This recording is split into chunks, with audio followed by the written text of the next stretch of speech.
한 가지 재밌는 대사가 있습니다.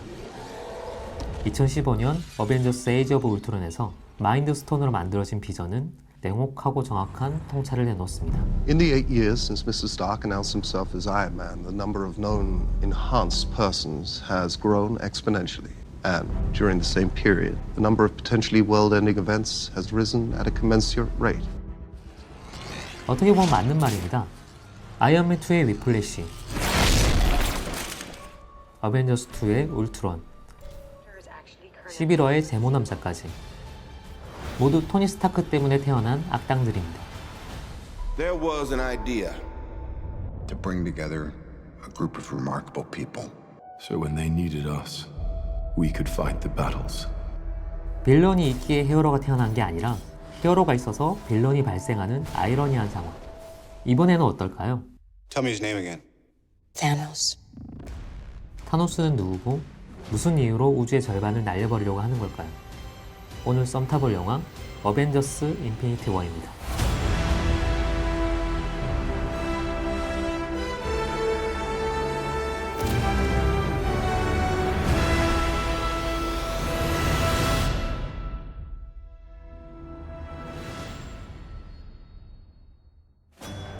(2008년) 아이언맨으로 문을 연 마블 스튜디오의 19번째 작품이자 10주년의 대단원을 장식할 영화 어벤져스 인피니티 워가 공개됐습니다.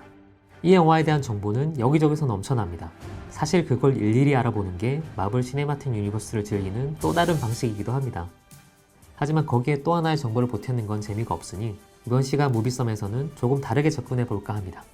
인피니티 워는 파워, 스페이스, 마인드, 타임, 리얼리티, 소울로 구성된 6개의 인피니티 스톤을 모아 우주의 절반을 소멸시키고자 하는 궁극의 빌런 타노스와 이에 저항하는 어벤져스의 대결을 그리고 있습니다. 이번 시간에는 이 보석들의 속성에 빗대서 어벤져스 인피니티 워의 안팎을 들여다보도록 하겠습니다. 이 영화에 주목해야 할 첫 번째 포인트, 파워스톤입니다. 마블 시네마틱 유니버스의 힘은 어디에 있을까요? 관객의 마음을 홀리는 비결은 무엇일까요? 간단하게 말하면 볼거리입니다. 코믹스 영역에 있던 걸 스크린에 현실로 만들어버렸죠. 물론 이런 게 가능했던 첫 번째 동력은 CG 기술의 발전입니다. 그리고 이번 영화에서 마블 스튜디오는 물량과 다양함의 끝을 보여줍니다. 23명의 영웅이 한 편의 영화에 등장해서 궁극의 빌런 타노스와 대결을 벌이는 순간은 분명 마블이 목표했던 결승점입니다. 마블 영화는 이제껏 이 결정적 순간을 위해 숱한 설정을 깔고 영웅을 키우고 세계를 확장시켜 왔습니다. 문제는 그게 지루하지 않고 말이 되게 배치해야 한다는 겁니다. 여기서 마블 시네마틱 유니버스는 두 가지 방법을 택합니다. 하나는 인피니티 워가 한 시즌의 마감일 뿐 끝은 아니라는 우회로입니다. 아이언맨을 내놓을 때까지만 해도 여기까지 올 줄 몰랐을 겁니다. 하지만 인피니티 워 이후에도 마블은 계속됩니다. 시즌 1이 끝났을 뿐이라고 밝혔고 어떤 영웅이 은퇴하고 새로운 멤버가 그 자리를 메울 건지가 관심사가 되었습니다. 다시 말해 이야기는 계속됩니다.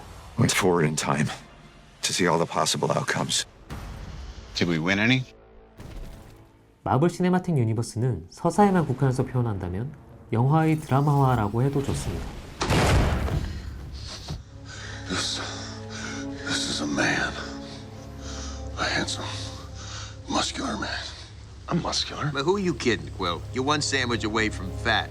앞선 내용을 모르면 완벽하게 파악하기 힘들고 이번 영화를 보고 나면 다음 영화가 당연히 궁금해집니다. 동시에 개별 영화로서의 독립성, 완결성도 유지합니다. Who the hell are you guys? 따로 봐도 재밌고 같이 보면 더 재밌는 거죠. 마블의 진짜 마법은 바로 이 절묘한 밸런스에 있습니다. 유기적인 연결과 독립적인 완결, 두 가지를 동시에 해낸다는 게 인피니티 워의 힘입니다. So, he's huge. 이 영화에 주목해야 하는 두 번째 포인트, 스페이스 스톤입니다. 인피니티 워는 크게 우주와 지구 두 개의 공간에서 나눠서 진행됩니다. 오프닝은 Do you really think it's a good idea to go back to Earth? Yes, of course. The people of Earth love me. I'm very popular. 아스가르드의 우주선을 덮친 타노스의 우주선을 보여주었던 토르 라그나로크의 엔딩에서 이어집니다. 박살이 난 아스가르드의 우주선에는 토르와 로키가 최후의 저항을 하고 있습니다.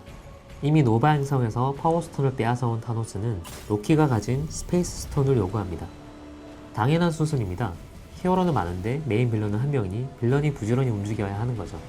이렇게 분할된 공간과 산만할 수도 있는 전개를 정리정돈을 해주는 건 액션과 스펙타클입니다. 주요 히어로는 각자 시그니처 액션을 꼭 한 번은 보여주는데 사실 그것만으로도 만족스러운 부분이 있습니다. 아이언맨이 나노슈트의 현란한 액션을 보일 때, 스파이더맨의 새로운 슈트 아이언 스파이더에서 거미 다리가 나올 때, 토르가 새로운 무기 스톤 브레이커를 휘두르며 군단을 쓸어버릴 때, 이 영화는 이미 그걸로 제 몫을 다하는 거죠.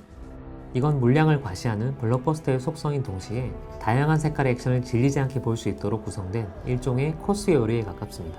관건은 기승전결이 아닌 하이라이트의 연쇄로 채워진 영화를 지치지 않고 보는 게 가능한가 하는 점입니다. 인피니티 워는 다양한 히어로 액션을 활용해 리듬감을 형성해 나가는 것으로 이를 해결합니다. 액션의 연쇄와 균형 감각에 관한 한 루소 형제의 역량은 그야말로 탁월하죠. 이 영화에 주목해야 할 세 번째 포인트, 소울스톤입니다. 인피니티 워의 영혼은 누가 뭐라고 해도 타노스입니다. 타노스가 왜 인피니티 스톤을 모으려고 하는지, 우주의 절반을 죽음으로 이끌고자 하는 이유가 무엇인지가 전투의 사이마다 조금씩 설명되는 거죠. 조금 가장하자면 영화의 부제를 차라리 타노스 비긴즈라고 하는 편이 나을 뻔했습니다. 인피니티 워의 히어로들은 타노스의 행동에 대한 리액션으로 존재한다고 해도 과언이 아닙니다. 타노스의 시점에서 보자면 히어로라 불리는 자잘한 존재들이 각자의 방식으로 의미 없는 저항을 이어가는 것에 불과합니다. To wipe out half the universe. If he gets all the Infinity Stones, he can do it with the snap of his fingers. 인피니티 워가 이런 구성을 취하는 이유는 두 가지입니다. 하나는 타노스가 이번에 거의 처음 등장하는 새로운 빌런이기 때문이고, 두 번째는 나머지 23명의 히어로에 대해선 앞선 영화들에서 이미 충분한 설명이 이루어졌기 때문입니다. 덕분에 히어로들은 짧은 호흡으로도 개성을 드러낼 수 있습니다. 자부심의 화신 닥터 스트레인지와 자의식 과잉의 아이언맨이 만나 서로에게 날리는 날선 농담 한마디면 상황과 캐릭터가 충분히 이해되는 거죠. Did you seriously just say hitherto undreamt of? Are you seriously leaning on the cauldron of the cosmos? 대사 한마디에 영화는 캡틴 아메리카가 되었다가 I'm Peter, by the way. Doctor Strange. Oh, using your made-up names. Then I am Spider-Man. 피터 파커를 통해 스파이더맨이 되기도 합니다. 비유하자면 아이언맨, 캡틴 아메리카, 가디언즈 오브 갤럭시라는 개별 영화의 구슬들은 타노스란 이름에 실로 꿰인 형형색색의 목걸이인 셈입니다. 게다가 그 값비싼 목걸이는 서로의 빛을 깎아내지 않고 조화롭게 빛납니다. 이 영화에 주목해야 할 마지막 포인트, 리얼리티 스톤입니다. 어벤져스 인피니티 워는 관객이 참여하고 팬들의 상상으로 리얼리티를 창조해 나가는 영화입니다. 이번 영화의 엔딩은 사실 다음에 올 어벤져스 4를 위한 전개의 끝자락 또는 첫 번째 위기 정도에 해당합니다. 개봉 전부터 어떤 히어로가 죽고 어떤 히어로가 시즌 1에서 퇴장할 것인지를 두고 온갖 추측이 이어졌지만 파격적인 결말로 인해 누가 죽고 누가 살아남는지 자체는 사실 큰 의미가 없어졌습니다. 타노스의 표현을 빌리자면 평등하고 무작위한 선발이 이루어지기 때문입니다. It's a small price to pay for salvation.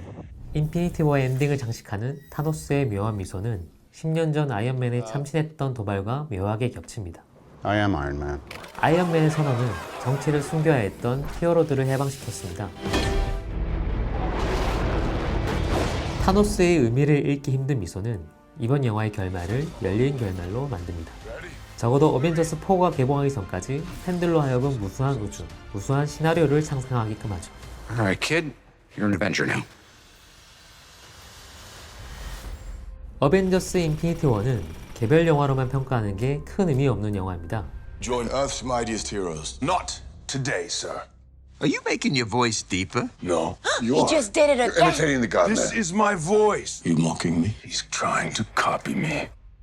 이건 마블 시네마틱 유니버스라는 프로젝트의 연장에서 볼 수밖에 없기 때문에 영화가 끝나도 다음에 이어질 내용을 이야기할 수밖에 없습니다.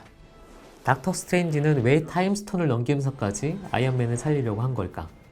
닥터 스트레인지가 미리 봤다는 타노스를 이길 단 하나의 미래는 어떤 길일까? 여러 갈래로 상상이 가능한 시작의 끝을 통해 MCU는 이번에도 끝의 시작을 제시합니다. 끝나지 않는 이야기라서 즐겁고 끝낼 수 없는 이야기라서 괴로운 마블 시네마틱 유니버스. 모든 게 과잉인데 그게 또 미덕인 자본 집약의 정수. 액션과 스펙타클, 캐릭터의 연쇄만으로도 도달할 수 있는 어떤 정점. 오늘 만나본 영화 어벤져스 인피니티 워였습니다.